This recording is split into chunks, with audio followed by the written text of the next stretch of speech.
It's time for the Onyx News.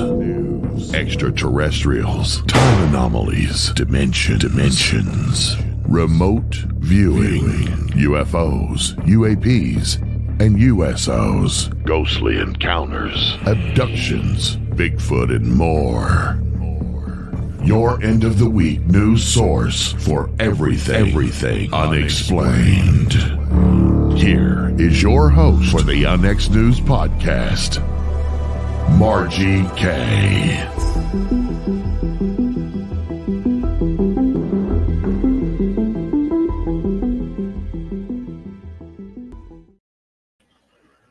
Good evening, everyone, and welcome to Onyx News. I'm your host, Margie K., and we are here on this Friday, November the 1st, 2024, the Day of the Dead, coincidentally, and the day after Halloween and Samhain.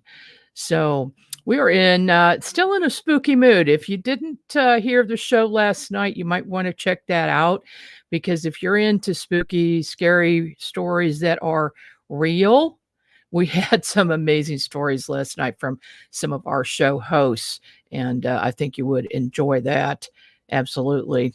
So we have got the Onyx Network 2024 calendar ready to go.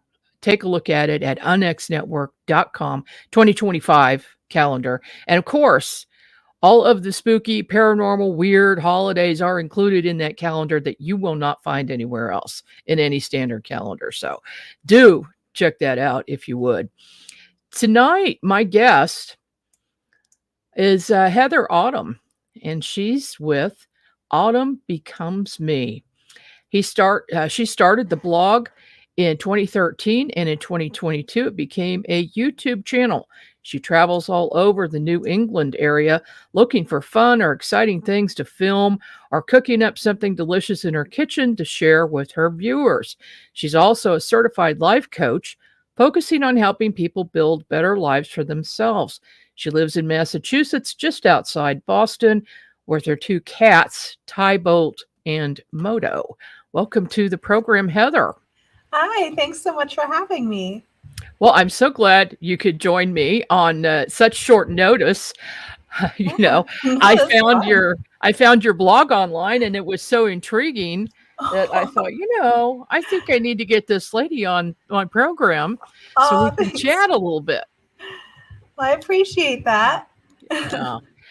Well, I'm glad you can join me. And first of all, how did you get interested in travel and going to all these different weird places? How did that work for you? Well, it's kind of a funny story. So in 2021, I became divorced, and I just was like, rather than feeling bad about it, I was like, I'm going to go and take myself all the places that I wanted to go when I was married, but I just didn't. Mm-hmm. And so I kind of was like, why not record that as well? Because it's supposed to be fun, and I don't have anyone with me, so I'll just share it with my viewers. And it kind of went from there. So now you've created a blog, and then you have a YouTube channel as well. Yep. And I watched that, and you do a really nice job. It's very intriguing. Oh, thank you. So, of course, you're near Salem. I am. Yeah, and you've made quite a few trips there, I understand. Yes, definitely. Can you give us a little bit of history, first of all, about Salem and, of course, the witch trials and the witches? Absolutely. So there've been a lot of documentaries about it, but basically what happened was, I've always heard that there was something wrong with the corn, and that there was like a fungus or something that was causing hallucinations, and that two smaller kids ingested this, and they started having these hallucinations, and everyone kind of went, oh, it's witchcraft, because obviously it's back in the time before microscopes and things like that. And the Tituba, who is the kind of like the nursemaid, I guess, she was blamed for a lot of it. And from what I gather, she was a person of color. She was, a single woman, and she kind of, I guess, was one of the first victims of it. Yeah. Yeah. I'm a direct descendant of Rebecca Nurse. Oh, So I've okay. always had an interest in the Salem witch trials and Salem itself, and I've been there a couple of times. I'll tell you what, it kind of going there the first time, I went with my daughter and my best friend. Yeah. And as soon as we hit that town and I start seeing these buildings, I was like, I know this place. I remember this place. It was like deja vu. Oh, And wow. it led me down a path to discover that there are DNA memories. There's memory in your DNA. And Oh, if wow. you don't view your own DNA, you can see what your ancestors saw, you experience what they experienced. It's pretty wild. Wow. Uh, That's and amazing. well, that visit to Salem made me start thinking about it and then trying it. So I have done that. But the other thing is there's a certain kind of a feeling in the air when you get to Salem that's unlike anywhere else. Do you feel the same way? I do. I do. And it's so funny because like, witchcraft isn't like my everyday practice. I like playing around with it, but I wouldn't call myself a professional. But when I get there, it's almost like I feel bad about that. And I'm Mhm. like, you know what? I really, just go in the woods and, break out some tarot cards. Like it's just it kind of ignites like a curiosity and almost like I want to say a whimsicalness about it. It kind of brings you back to childhood where, you can just go have fun. Yeah, and I think you kind of feel safe in an environment where anything is accepted. Right. Not just Exactly. witchcraft, but you can have any type of an interest, and it's okay to talk about it with other people because Yes. they will understand. Yes. And they're so friendly. Like I have never encountered a rude shop owner there. Like Yeah, everyone is just happy to yeah, there's just a happy atmosphere for sure. I agree. We spent some time there during both of my visits. Um, there is one strange thing that happened, and we haven't discussed this, but I'm going to ask you if you've had the same experience. I was in a shop. It was a really cool shop, and the three of us were there, and talking to the shop owner, and somehow the subject of elves came up, and so she was talking about the elf parade, and she said the elves do a parade there every year, and I said, okay. I said, "Are these elves real elves?" She goes, "Oh, yes, they are." Right on cue, this woman opens the door to the shop and she was very tiny. She was under 4 feet tall. She had pointed ears and she walked No. into, I am not kidding. She walked through us, smiled, and then went into the rest of the shop. And the three of us are looking at each other. And I look at the shop owner and she goes, "Hmm." There's a community of What? elves in Salem. So, yeah, my question was, have you heard of this? Of No, course. now I want to. Okay, so when you said elves, like there's so many variations of that. I'm like, is it like Santa's elves or is it like Lord of the Ring elves or like what kind of elves are we talking about? I've never encountered them. Yeah, Oh, now I want to go I didn't though. see them after that. I didn't see them the next visit. It was just like we're talking about it, and right on cue, one of them walks in. It's That's crazy. wild. Oh my goodness. Did they Yeah, it say was. when this parade happens? Because I'd love to record I don't that. remember, but we're going to have to look that up. I know you're going to have to look it up, Yeah, because that's what you do, and that's I'd be fun. interested to see some video about that. Wow. Yeah, I hope maybe they're one not of the camera shops. shy. No, no. Well, hopefully not. I don't know what the deal is. Maybe it's a secret parade. I mean, Oh no. yeah. How are you going to do that? Um, so, as far as witches, Yes. were they the first doctors and therapists? Oh yeah. Oh, absolutely. Um, it's so funny because like I think that's one of the reasons I love them so much too, is because, you know, especially for me, I have, you know, I've been to therapists for myself. I've also, you know, I'm a life coach and everything. And you got to think all the way back in like 1800s, they didn't have, you know, Sigmund Freud to pull from or things like that, you know. Mm-hmm. And I feel like every community has that wise woman that was kind of a mainstay in the community. You know, she was the one you'd go to if you were having trouble getting pregnant. And she was also the one you'd go to giving birth. Like she knew what to do. Mm-hmm. And I think too, you know, even though they probably weren't called psychologists or therapists back then, you know, these were deep thinkers.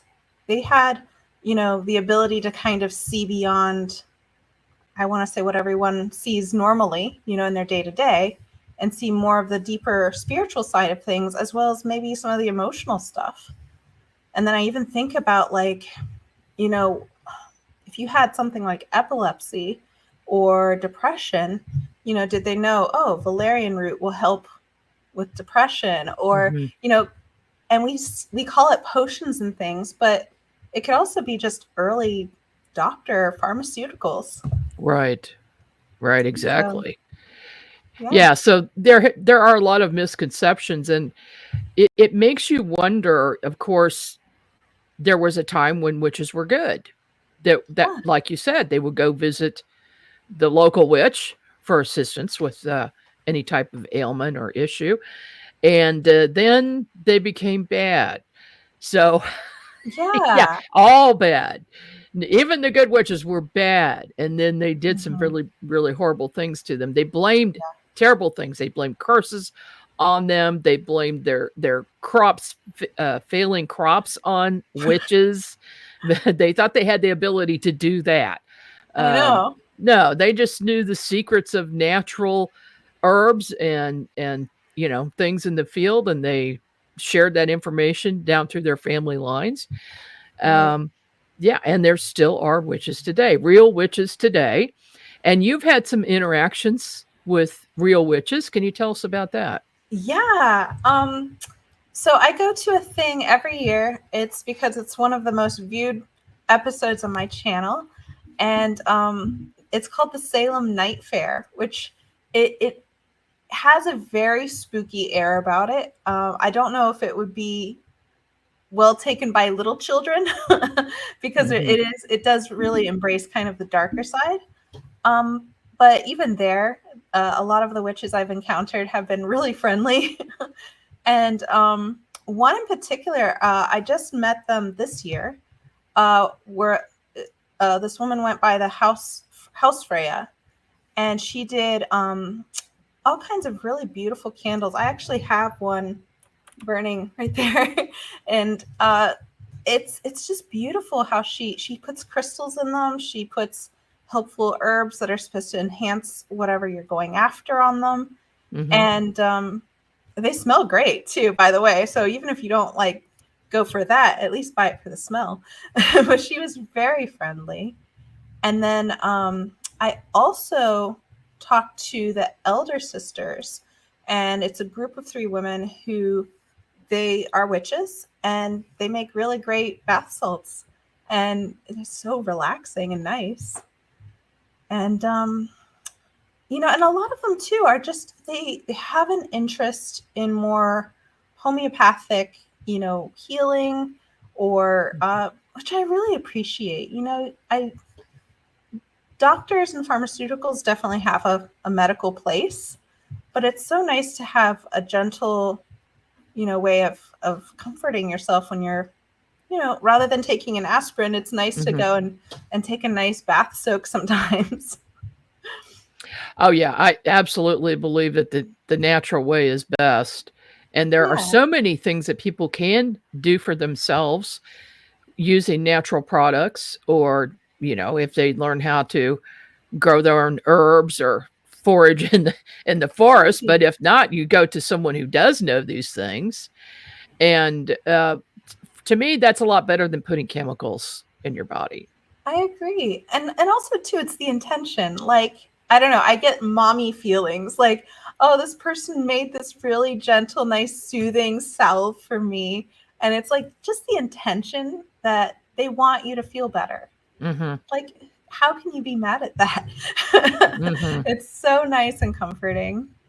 And then there was one oracle that I saw that gave me goosebumps. And they were called the Eyes of the Oracle.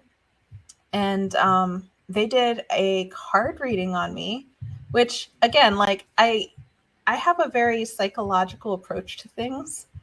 And they were like, oh, think of a question. And I did, and I didn't have to say it. But the cards I pulled, it was like, oh, they knew. Mm-hmm. And it was spot on. Amazing. So, and again, super friendly. Well, that's awesome. I ran into a lot of people there that were a lot of fun. We took a tour called Mass Hysteria Tours. And I don't think they're in business anymore. It's been quite a while, but they took us around in a hearse that had been modified. Oh, I love that. So I don't know, there's maybe 10 or 12 of us that fit in this vehicle. Wow. And they took us around on tours, and we had a couple of spooky experiences. I mean, do you know about the crazy witch lady in the real estate office? The haunted real estate office on the second floor of this building. No. Okay. Well, does she sell good houses? I'll tell you really quick. No, she's long dead, but she appears in photographs. And so the tour stops in front of this building. We don't go in the building. We're just sitting in the hearse. And she's explaining to us that this real estate office has got hauntings going on. Doors close. They lock on their own. And so if a person's in a room, they have to make sure they can get out of a room. Things moving around, lights going off and on. And they just kind of get used to it, and they ignore it. And they think it's kind of funny. It's a bunch of them that work there. And so in this one picture from years ago, I don't know if I can find it on the internet now, but they took a picture of everybody at the holidays to do a holiday picture. And when they developed it, they find this crazy, wild haired woman with her hair just sticking out all over, a crazy ghostly figure in with the people. And that woman wasn't there for that shot. Okay. Wasn't there. So she's telling us this, and she's passing the picture around. I look up at the windows, and in one of the windows, I see that woman. And I said, oh, just like the poster up there in the window. And everybody turns around and looks, and the tour guide looks. She goes, that's not a poster. No. Yes. Oh, no. Yes. She was the scariest looking crazy woman I've ever seen. And I'm going to have to find that picture. Maybe before we're done. Yeah, that was crazy. But next time you take the trip, try to find out about that haunted real estate office and see if it's still going on. To. Oh my gosh. Could you, what did she go through that would come? I mean, real estate's tough, but is it that tough? I mean, well, yeah, why? Obviously the building's very old, and anything could have happened, but this thing looked like a banshee. Just a wild, crazy woman that you see in movies. That's terrifying. And that was in real life, at real time.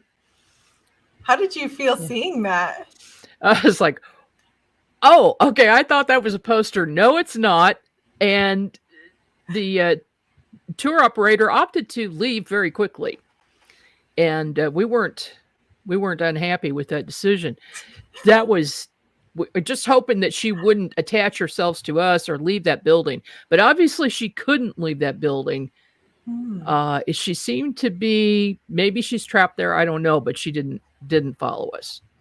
Thank goodness. That's good.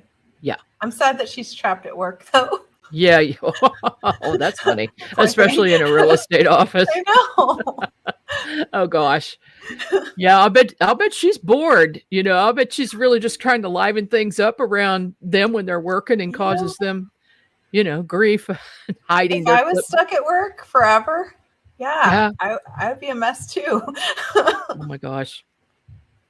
Well, anyway, yeah, we've got about 5 minutes before the break, so let's Yeah. talk a little bit about symbolism and rituals and things that you've learned about witchcraft and psychology. Oh man, I don't know if I can fit it in 5 minutes. There's so much. No, we can always come back. Yeah. So I guess I want to start probably with tarot cards, mostly because I feel like that's a good starting point for symbolism. That's pretty much all they are. Mhm. And I have my own set, and I don't read for other people. I just don't have the confidence. But I like reading for myself. And like one easy symbol that I can kind of briefly touch on is the symbol of water, playing kind of symbolic to emotions. So you can, I've also do like dream interpretations. And a lot of times, if a person sees water in their dreams, depending on the state of the water, it represents their inner emotions, sometimes that they don't even know that's going on. It's like under the surface. Okay. Yeah. So So, subconscious. yeah. So, like, and it's also situational. So, like, I dream a lot about swamps and gators, but I grew up in Florida. So that's not too weird for me. But I have a lot of northern friends where if they said, "Hey, I had this weird dream of this swamp and there was these gators," I would probably kind of pause and sit there wondering, do they feel, kind of dark or murky about a situation, you know? And what are the gators doing? Is it scary? Do they feel at ease? Like, it's very symbolic.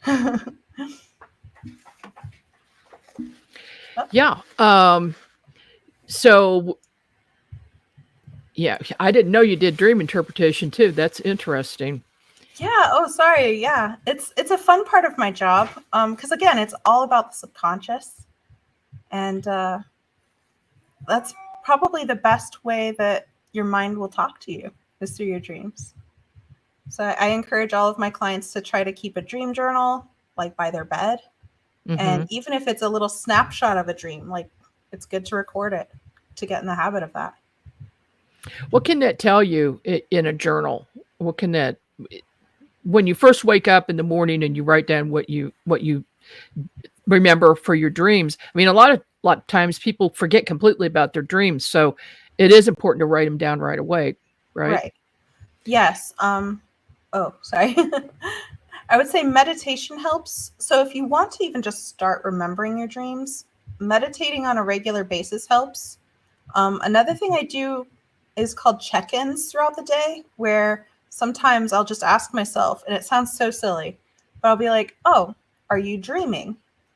And the reason is that when you are in a really vivid dream, sometimes it can kind of feel like regular life. And if you ask yourself, are you dreaming throughout the day? Then when you're asleep, you can sometimes keep those little check-ins. And that's where you can start lucid dreaming and all kinds of stuff. So Do you do lucid dreaming? I've had one. I've had one lucid dream and it was so much fun. But I haven't been able to get back to that state. So and my cue there was that I was supposed to trip and fall down the stairs. And instead I kind of just floated. And then when I got to the bottom, I was like, I'm dreaming. I really should have fallen there. And it And was, yeah. so you Sorry. took control of the situation so you wouldn't fall. Yeah. That's pretty awesome. All right. Well, we are up on a break, and we are going to be back in a few minutes and finish talking with Heather Autumn.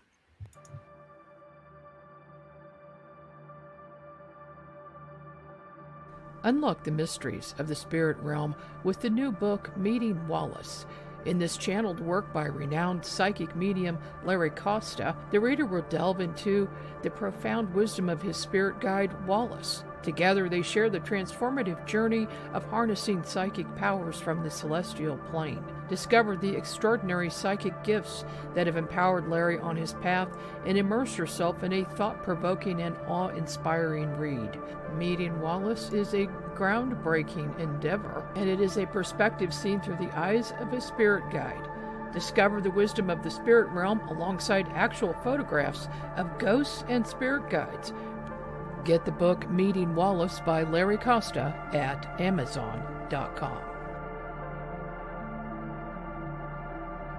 The Onyx Network presents a health and wellness spiritually based brand of hemp-derived CBD products made by Hopewell Farm in Harrogate, Tennessee. We apply our Cathara energy work with all of our plants and products. Our products made in small batches with only 2 ingredients of pure hemp, full-spectrum crude oil, and coconut-derived MCT oil. Third-party lab tested for potency and legal THC levels with 6 strengths of 1 ounce oil to choose from. Know what you're buying and get what you pay for from Hopewell Farm. Applied directly to a specific area, Hopewell Farm topical salve in 1 ounce and ½ ounce sizes made with pure hemp crude oil, comfrey extract, and all natural ingredients. Find the Hopewell Farm link and coupon code on the Onyx Network website at onyxnetwork.com. That's onyxnetwork.com.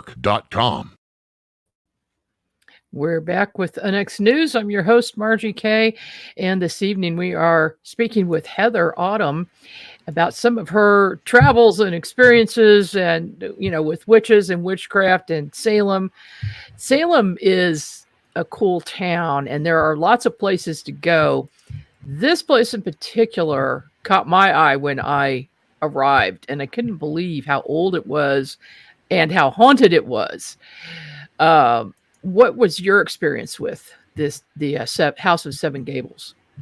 Oh man, it's a very, I want to say ominous, but also a very dominant house. And I want to say that energetically, like when you walk up to it, it has a presence. It's not like your neighborhood house. Right. And it's not just because it's big or black. It's just you can tell something's happened there, but it's just an energy thing. I don't know. It does. It does have that presence. I can tell you, I felt it when I got out of the car. Oh, you did too? Okay, good. Walking near it. Oh yeah.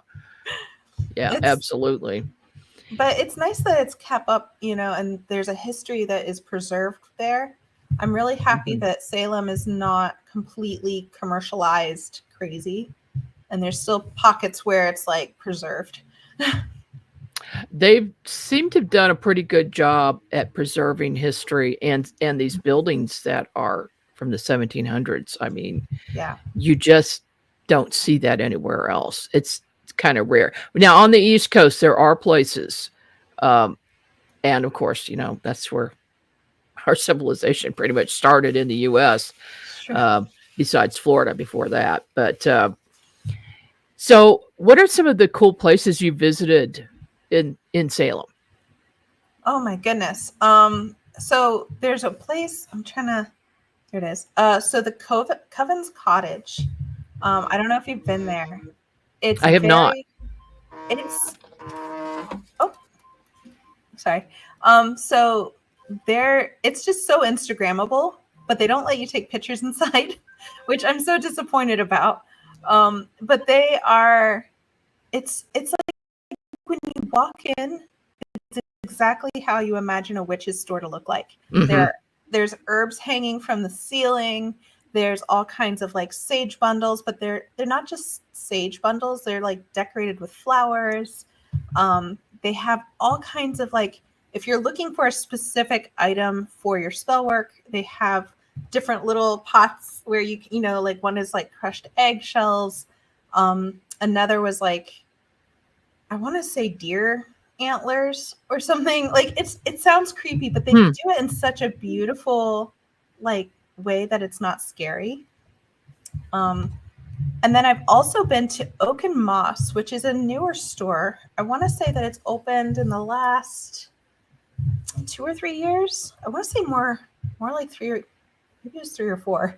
It's new. It hasn't been there forever, but again, I have to watch my pocketbook when I go there because they have beautiful candles. They also have these drink mixes that you can mix with, your vodka or whatever. And it's fun because it's sort of like, it's very, I want to say potion-y and herbal, but it's still fun. I love places like that. Me too. And then what about this place? The Witchery. I love them. So they helped me make my very first witch's broom this year, and super friendly staff. I went there in July, and they were just very kind. Like, I messed up my broom a couple of times, and they were like, "Oh, it's fine. Let me just help you correct that." And you can pick out your own colors. Yeah, that's my broom. That is so cool looking. It's multicolored. Yeah, I chose, so those are color splashes. And I chose orange and black because I was recording for Halloween. I do a lot of my recording months before Halloween. And then I liked the symbolism of like the moon, because of course a lot of rituals are based off of that. And then I have kind of a macabre side. I collect some I've just started collecting taxidermy. And so that is a kind of like a part of a spinal column on that one. Oh my gosh. I'm sorry. I know that's horrible. You mentioned earlier before the show that you have a couple of snakes.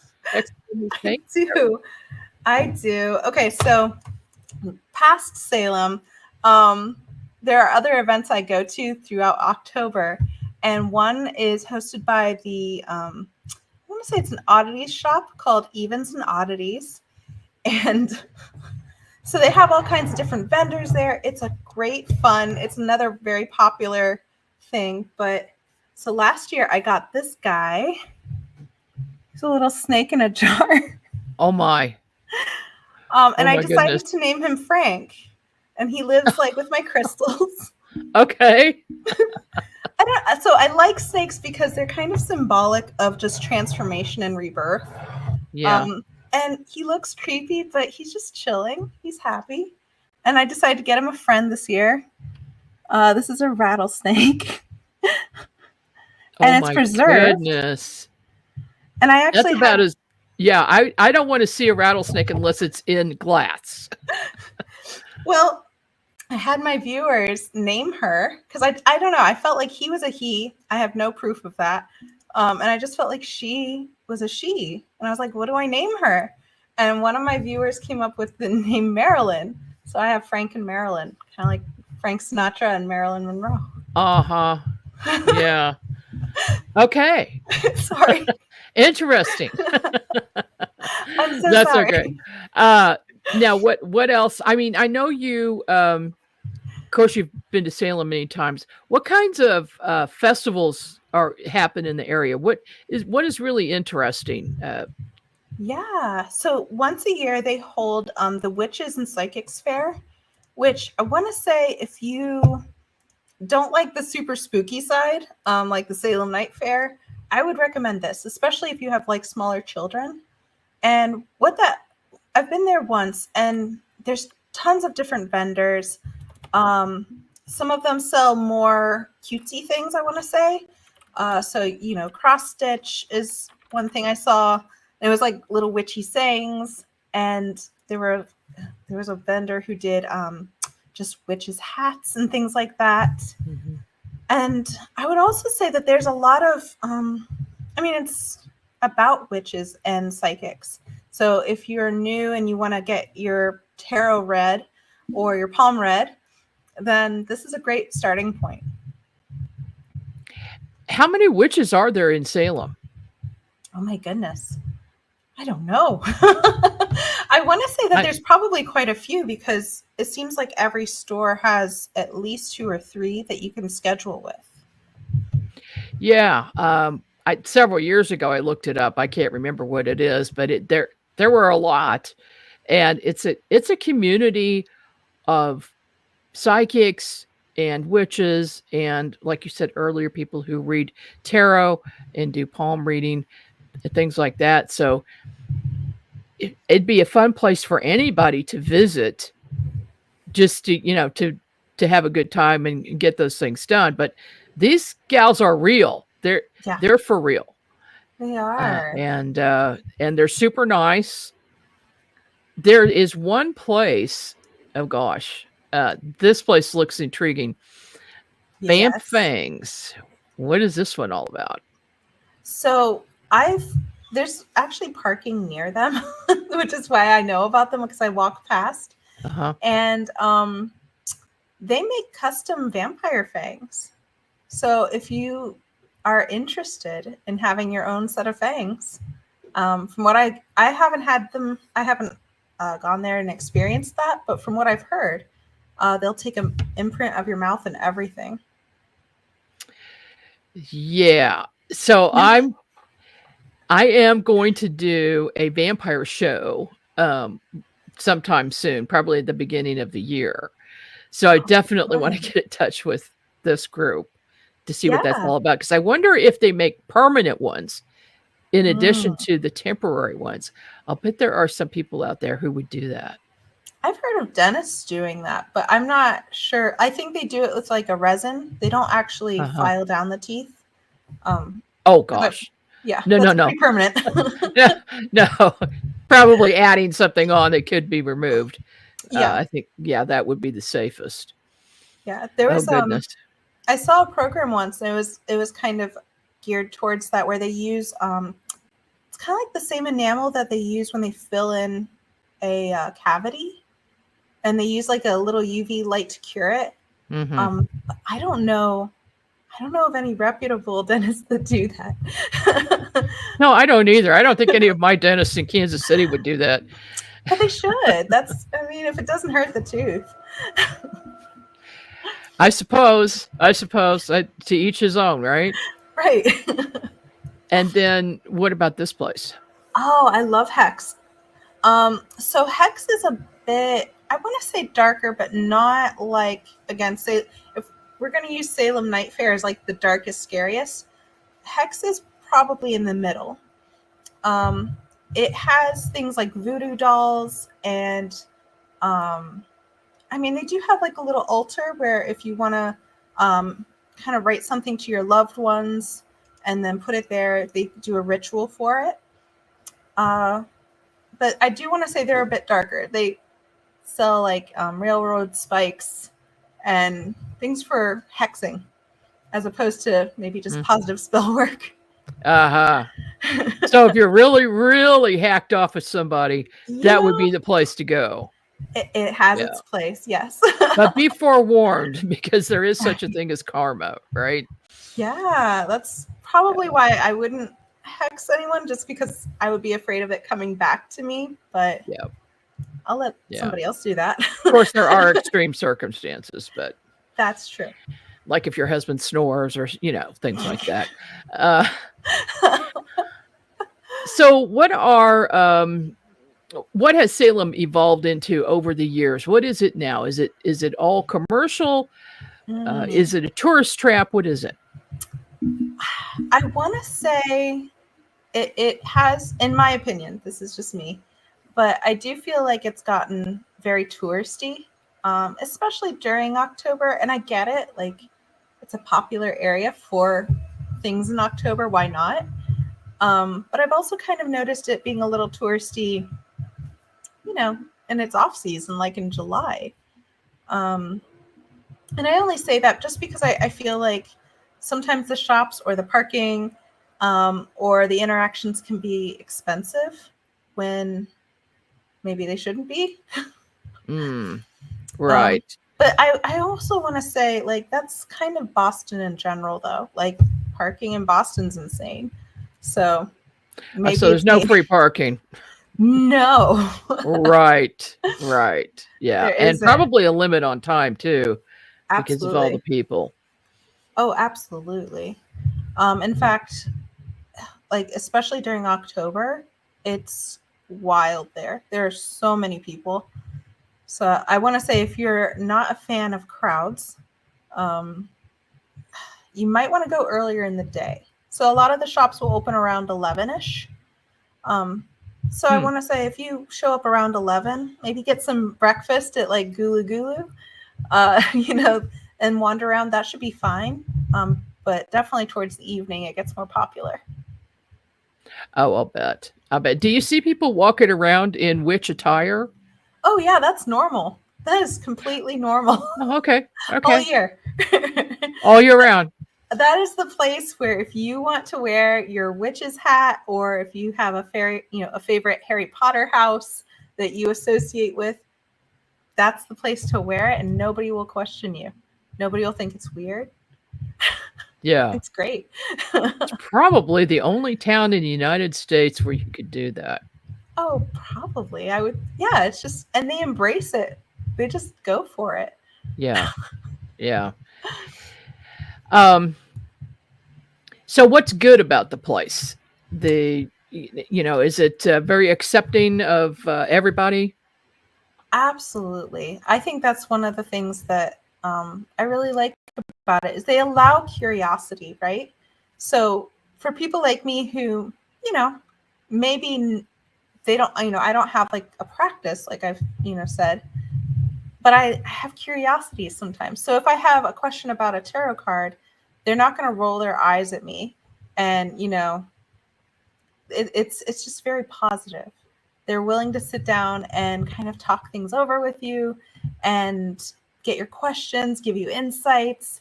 I go shopping there sometimes for crystals. And they're, I'll go in and say, oh, I have, this issue that I want to meditate on. What's a good crystal for that? And they've been so friendly. It's like they get excited and it's not even their problem.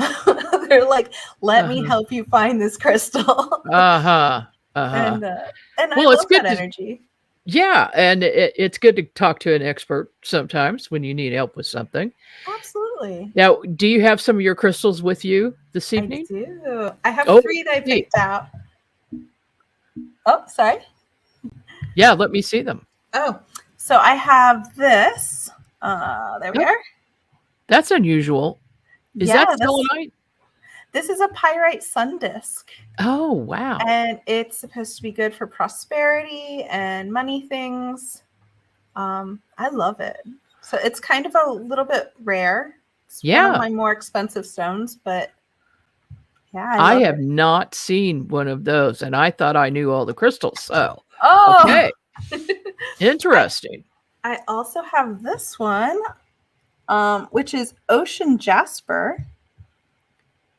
Oh, that's pretty. Yeah, this one, they also have cards that go with them. This one is the Stone of Atlantis. It's for joy, conscious awareness, strength, and energy. So that's fun. Okay. And then lastly, because of this program, I wanted to show you this one. And this is a witch's broom. And it's, what is the mineral? This kyanite, black kyanite. That's unusual as well. Yeah, it's from manifesting and the Stone of Conscious Awareness. So I love them. So I have an extensive crystal collection. So do I. Oh yeah. I have always been obsessed with crystals and stones and fossils, and it doesn't matter if it's something I will go crystal digging or digging for gemstones, and if it's I like them in their rough state and I like them in their finished cut state as well. So do you feel that there's a difference? No, there's no difference in the energy. You can get a rough state emerald that's beautiful in the matrix, and I have a lot of them. And I put them around the house. And I don't feel or sense any difference in the strength of it. If anything, the cut stone is a little bit weaker in strength. Really? Yeah. But not much. Not much. Okay. So, there is something to be said for having nice jewelry. I mean, So you can, yeah. I'm You not can going to turn that justify down. the purchase. Let's put I it love this way, by having a variety. That's There you go. that's my opinion. We've got the Salem Office of Tourism. It's info@salem.org. And then of course your website and here's your website, autumnbecomesme.com, and then you would get a link to your YouTube site from there, I assume. Absolutely. And Or then, even if you go on YouTube and just Google look up Autumn Becomes Me, it's the only one. okay. And then what social media platforms are you on? Oh my goodness. I'm on Instagram, Facebook. I have a Pinterest. There's so many things. I would say just Google Autumn Becomes Me, and I'm the whole first page and possibly part of the second. Okay. That sounds good. What are your plans for the near future? Oh man. Well, definitely going back to Salem. That is so much fun there. And also there's a whole bunch of new stores that have opened that I haven't been to. This year I had to skip it. I went to, of course, the Salem Night Fair, but I wanted to go back into Salem, and it was just, I couldn't. I was just too crowded and I was too busy. But I've heard that there's bunches of new stores open over there. Yeah, I'm going to have to make a trip back there myself. Maybe we can hook up together and do a Yes. show together or something. Yes, make a live brew out together. there. Yes. What is the symbology of the broom? Why do witches want to have brooms? Well, I've heard that it was originally for the application of certain oils. And it, of course, oil is absorbed better in certain areas of the body. I don't know how deep we want to get into this, but so that's one theory. The other is that it's more to just sweep out negativity. So if you have one in your house, you can use it ritualistically to, obviously, we have things like vacuums and all, but it's more of an energetic cleaner. So, which I kind of like to think of, Do you have a broom over your doorway? No, I actually have it usually sitting by my fireplace this way over here. Okay. But I actually brought it out for the show. This is it here. Yeah. That's nice. I like it just because it reminds me that there's more to life than what we see. There's this spiritual side that, we can influence to some degree, which is nice. It certainly is. Now, there are some rituals that you practice in your healing and your life. What is a cord cutting? Ooh, I like cord cuttings. So a cord cutting is basically where you have two candles and then you tie a string around them. Usually, and I'm going to say this because I just learned this. Don't use yarn because it can be synthetic and it doesn't burn properly. Yeah, I found that out this last one. I was like, oh, I won't use that anymore. But like natural hemp cording works just fine. And what you do is it's sort of like one candle represents you, and then you have this other candle representing either a person or a situation that you have been giving to energetically that you no longer want to give to. And you put salt between them, and you can use different herbs. In my cord cutting, I didn't do anything to the negative candle, I want to say. And for mine, I just put lots of, lavender for love. And I think I also use sage for prosperity, things like that. And then you tie the string between the two candles and you light them both at the same time. And as they burn down, they ignite the cord, and the cord burns and breaks. And it's kind of symbolic of taking back your energy. And which I thought it was kind of just on a psychological level, it's beautiful. You're giving yourself a visual to remember for a painful time that you're trying to release. And then on an energetic level, it's kind of nice because it's, of course, very symbolic of just the ending of a thing. And I don't know, I liked it. That sounds like something that would actually help people feel like they've released from Yes. whatever the negative issue is. Yeah, it's very final. Though I will say, because mine went so badly, my candle like burned in because I used the synthetic yarn. It burned up really fast, and I had to look it up in Google, and they were like, if the cord is burnt and cut, it's cut. Don't read into it. Like Right. that's it. Which made me feel better, because at first I was like, oh, what does that mean? Okay, we've got a few more minutes here. So let me ask you about a ritualistic bath. What is that? Oh, I love those. Okay, so if a cord cutting is about kind of releasing something, taking back your energy, a ritualistic bath is sort of like taking the time to, I almost want to say, surround yourself with what you want and release kind of like the worries of the day. So you can even do this in the shower, where you've had a tough day, you come home from work, getting under the shower and just like thinking of all of that stuff that you dealt with throughout the day going down the drain. It's very meditative. And then the whole bath part, it's a chance for you to kind of soak in some herbs that have spiritual meaning, and it smells good. It's relaxing. Mm-hmm. It's all positive. I highly recommend it. Sounds like it. Do you have any recommendations? Oh gosh.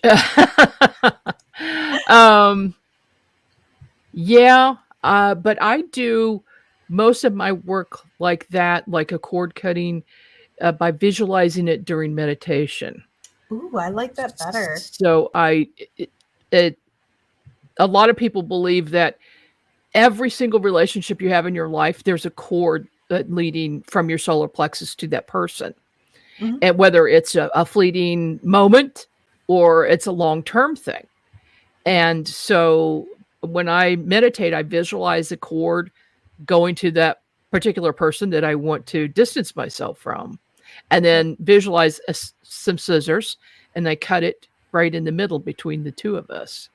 Oh, and I love that. Boom. Yeah. So it's a meditation thing. You don't have to worry about your fire alarm.